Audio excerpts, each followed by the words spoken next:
Terus terang saja, kami tidak main-main dengan kafir, kami tidak main-main dengan kufar. Tapi kami senang tinggal di negara mereka. Kami senang meminta tunjangan kesejahteraan. Orang-orang tak tahu malu, benar-benar tak tahu malu. Dan mereka tidak akan mundur.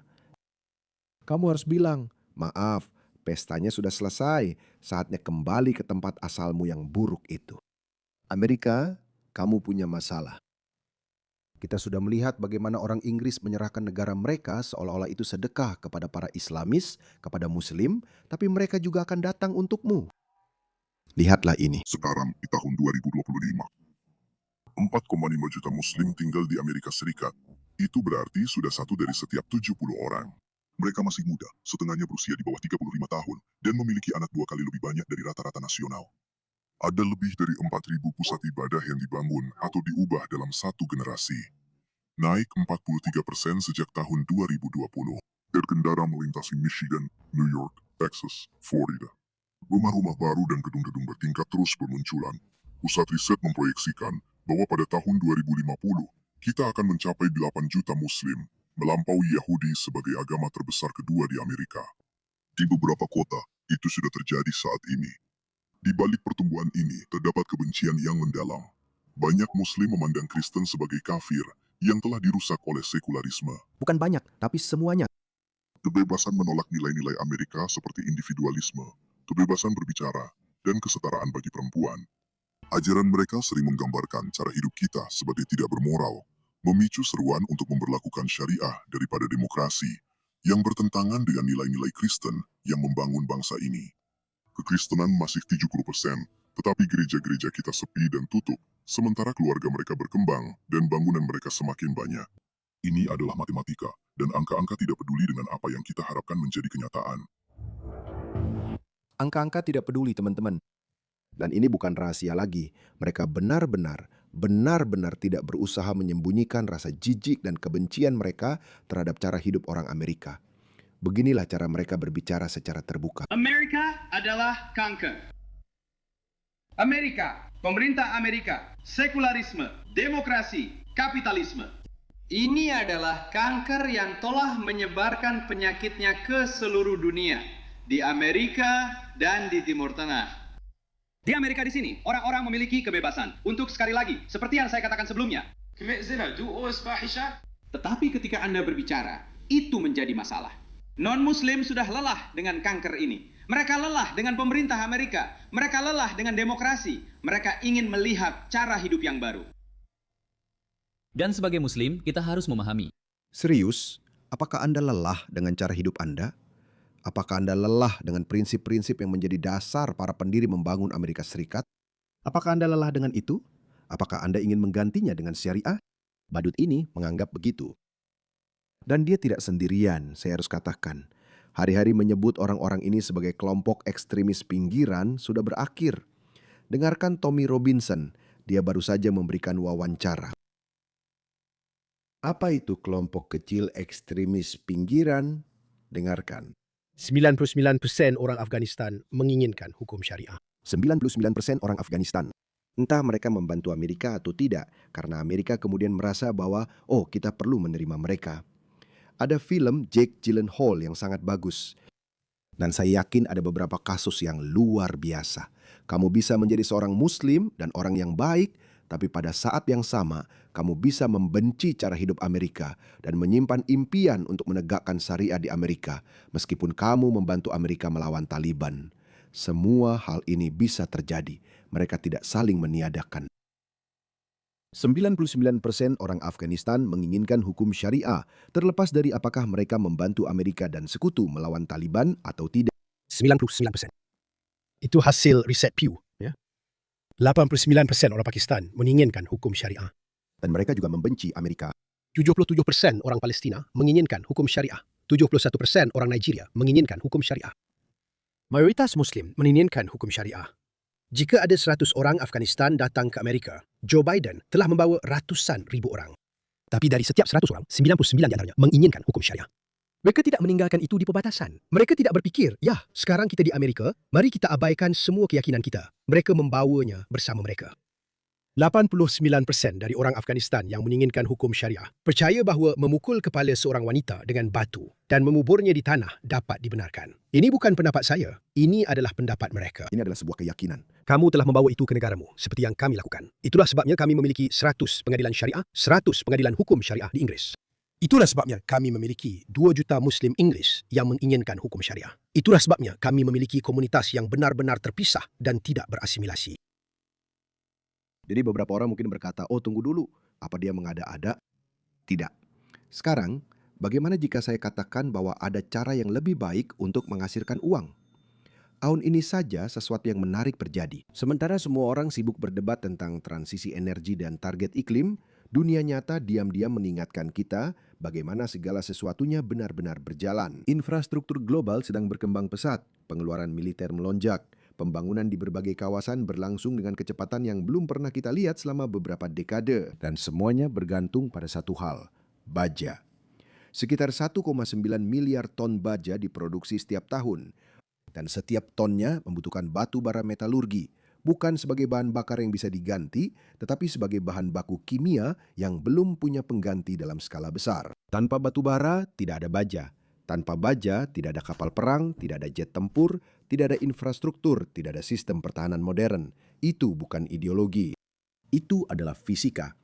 Bahkan, pemerintah Amerika Serikat baru-baru ini menyatakan keadaan darurat nasional untuk memperluas rantai pasokan batu bara, menyadari betapa pentingnya material ini yang membawa kita ke Forge Resources. Diperdagangkan sebagai FRG di CSE dan FRGGF di OTC.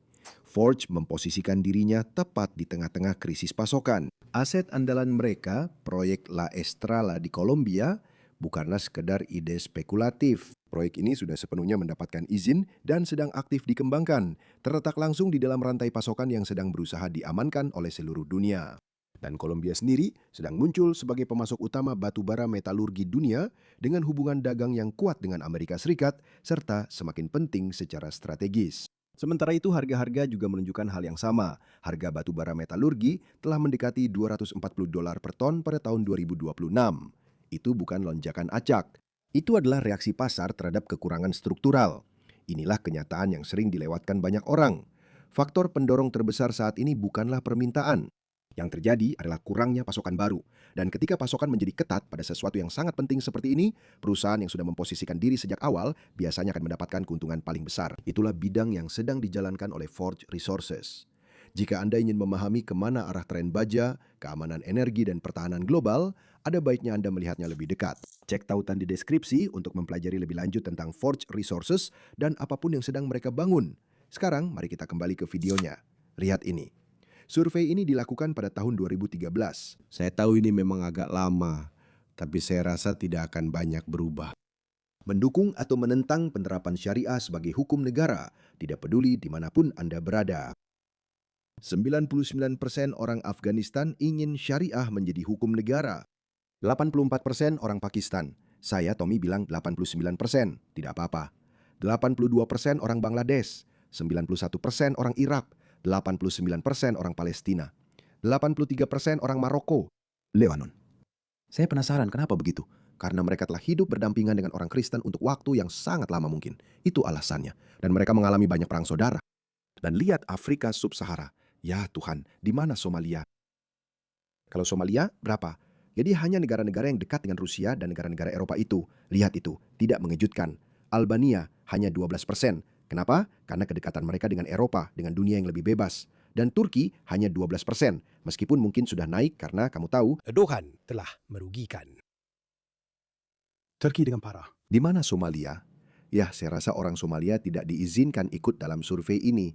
Ya, saya tidak akan terkejut jika angkanya sangat tinggi, mungkin sekitar 90-95%. Dan jika Anda ingin melihat apa yang mereka katakan secara terbuka, saya sudah memutar satu video untuk Anda. Saya punya banyak video seperti ini yang sudah saya putar selama bertahun-tahun. Para pemimpin Muslim dengan bangga dan sombong berharap orang lain mati dan mengancam akan menaklukkan. Lihat ini. Mereka menghina Allah dengan mengatakan bahawa dia punya anak. Orang Kristen, kalian tidak diizinkan memegang keyakinan kalian. Mereka menganggap itu sebagai penghinaan, sebagai penistaan. Dan hanya ada satu hukuman untuk penistaan, yaitu kematian. Masalah pertama yang saya lihat di Amerika. Kristen. Kamu berada di negara Kristen, bro. Kenapa kita membiarkan mereka punya kebebasan berbicara? Kenapa? Janganlah kamu menjadikan orang Yahudi dan Kristen sebagai teman dekatmu. Ini adalah perintah dari Allah. Mari kita ambil pelajaran ini dan ajarkan kepada anak-anak kita. Ajarkan mereka untuk membenci segala sesuatu tentang kekufuran. Menetapkan batasan saat berurusan dengan musuh. When dealing with a disbeliever. Dia adalah musuh makanan. Dia ingin menghabiskan semua makanan di dunia dengan memakannya. Mereka melampaui orang-orang kafir. Yujahiduna fi. Mereka berperang. Mereka berperang di jalan Allah dan mereka tidak takut pada sorotan berita. Pertanyaannya adalah, mengapa Muslim membenci kita? Mengapa Muslim penuh kebencian terhadap Barat atau Kristen atau Yudaisme atau apapun?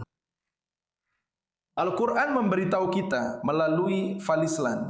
Kamu lihat, dia tidak bilang tidak, kami tidak membencimu. Tapi Muslim-Muslim bermuka dua, seperti Mahdi Hassan dan semua munafik ini, semua pembohong ini, mereka bilang padamu, tidak, itu hanya kebohongan. Apakah mereka menyimpan pandangan ini untuk diri mereka sendiri? Tidak, mereka menyampaikannya kepada Muslim lain. Dan dia tidak mengkoreksi. Dia tidak bilang, tidak, kami tidak membencimu. Dia bilang, kamu tahu, Al-Quran memberitahu kami mengapa kami harus membencimu. Kita tidak menyerupai non-Muslim, Yahudi, Kristen, atau siapapun. Tapi kamu tahu apa hal terburuknya? Setiap kali saya melihat seorang mu'alaf kulit hitam, ya Tuhan. Mereka membenci Amerika karena perdagangan budak transatlantik. Dan itu memang wajar. Tidak ada yang bisa membenarkan itu. Tapi justru Muslimlah yang mengeksploitasi orang Afrika selama lebih dari 1000 tahun. Perdagangan budak Afrika oleh Muslim 10 kali lebih buruk daripada perdagangan budak transatlantik. Pernahkah kamu bertanya-tanya mengapa tidak banyak orang Afrika sub-Sahara di Timur Tengah? Karena mereka bahkan tidak diizinkan untuk berkembang biak. Penis mereka dipotong. Dan orang-orang ini melakukannya hanya demi Islam. Adalah meniru seseorang yang merupakan musuhmu. Dan sebagai balasannya, Abraham Lincoln terjun ke perang saudara untuk mengakhiri perbudakan. Orang Inggris mengakhiri perbudakan sebelum mereka pada tahun 1830-an. Para tentara salib. Yang terburuk.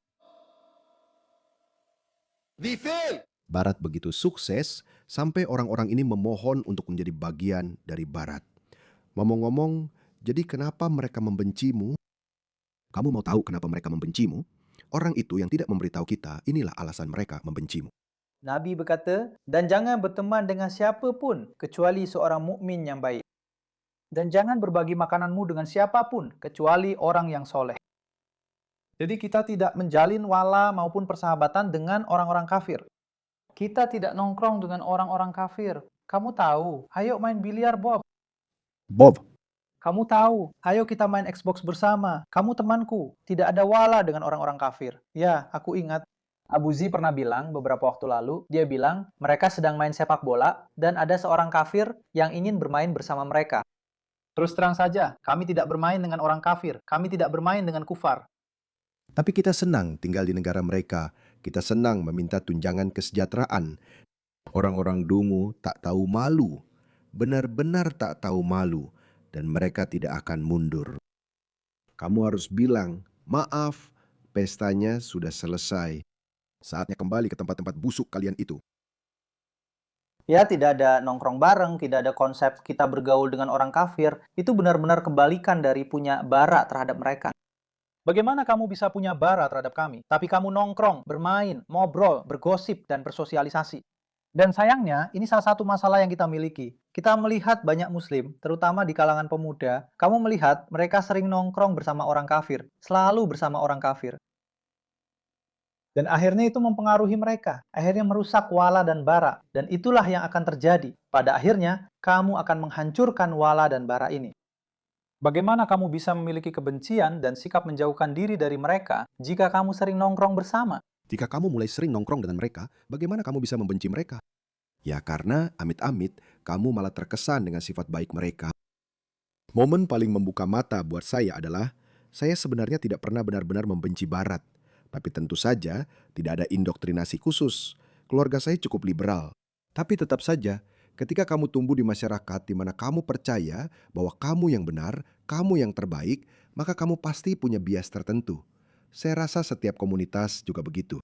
Tapi ketika saya pindah ke Australia, hal pertama yang saya perhatikan, saya langsung berpikir, wow, betapa bersihnya negara ini.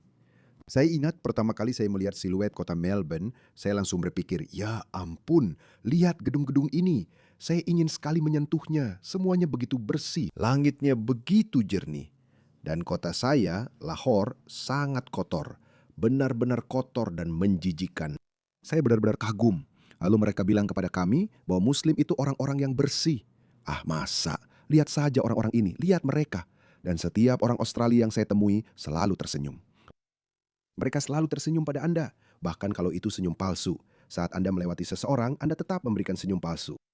Jadi, sebaik apa sih orang-orang ini? Langsung saja, di hari pertama, bukan berarti saya pernah membenci mereka. Tapi kalaupun saya punya prasangka, semuanya langsung hilang. Dan saya rasa itulah alasan kenapa saya memang ditakdirkan menjadi diri saya yang sekarang. Belalah orang-orang yang baik. Dan saya bisa meyakinkan Anda, orang-orang Barat adalah orang-orang terbaik di dunia. Mereka satu-satunya orang di dunia yang membuka perbatasan mereka untuk orang-orang dari seluruh dunia, bahkan untuk mereka yang membenci mereka. Bahkan sekarang lihat saja, mereka terang-terangan mengatakan itu kepada Anda. Mereka tinggal di negara Anda dan mereka mengatakan kepada Anda bahwa mereka membenci Anda. Dari agama kami harus membenci mereka demi Allah. Kami mencintai apa yang Allah cintai. Dan sebaliknya, kami membenci apa yang Allah benci. Jangan bertele-tele. Kita tidak saling mencintai. Kita tidak sejalan. Kita bukan teman. Apakah itu masuk akal? Kita adalah musuh. Sangat sederhana. Tidak ada integrasi. Tidak ada multikulturalisme. Tidak ada keberagaman. Tidak ada toleransi. Saya punya din saya sendiri. Kamu punya din kamu sendiri. Kamu punya demokrasi kamu. Kami punya syariah kami sendiri. Kamu punya pergaulan bebas antara pria dan wanita. Versi kamu sendiri. Kami punya nikah kami sendiri.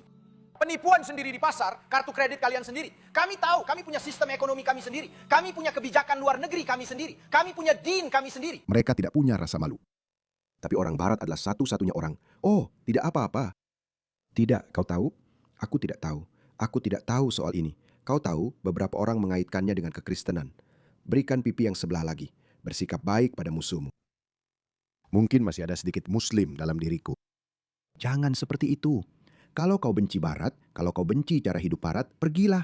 Serius, pergilah. Pilihannya cuma itu, atau mereka yang akan mengambil alih.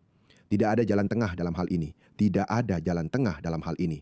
Pahami itu baik-baik orang Amerika sekalian. Karena Eropa sedang jatuh.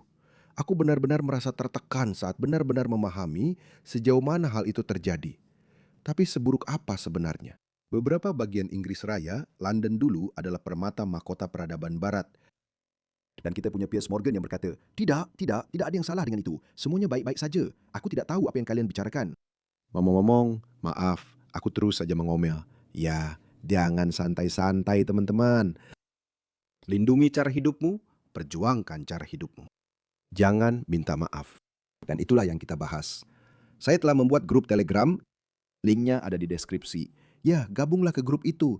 Kita semua adalah patriot Barat, tidak peduli dari mana asalmu.